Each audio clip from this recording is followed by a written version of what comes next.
ମା ନାରାୟଣୀ ଛକରେ ମର୍ମନ୍ତୁଦ ସଡ଼କ ଦୁର୍ଘଟଣା। ସାଇକେଲ ଉପରେ ମାଡ଼ିଗଲା କଣ୍ଟେନର। ସାଇକେଲ ଆରୋହୀ ଗୁରୁତର।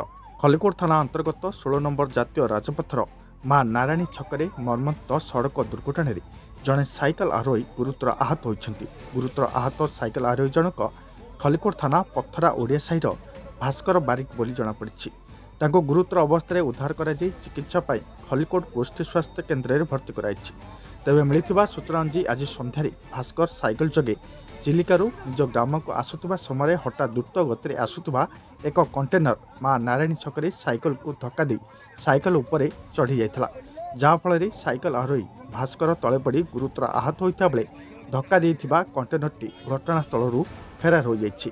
ତେବେ ରାସ୍ତା ମଝିରେ ଗୁରୁତର ଅବସ୍ଥାରେ ପଡ଼ିଥିବା ଭାସ୍କରଙ୍କୁ ସ୍ଥାନୀୟ ଲୋକେ ଉଦ୍ଧାର କରି ଆମ୍ବୁଲାନ୍ସ ଯୋଗେ ଚିକିତ୍ସା ପାଇଁ ଖଲିକୋଟ ଗୋଷ୍ଠୀ ସ୍ୱାସ୍ଥ୍ୟ କେନ୍ଦ୍ରକୁ ନେଇଯାଇଛନ୍ତି। ସେପଟେ ଖବର ପାଇ ଖଲିକୋଟ ପୋଲିସ ଦୁର୍ଘଟଣାସ୍ଥଳରେ ପହଞ୍ଚି ତଦନ୍ତ ଆରମ୍ଭ କରିଛି।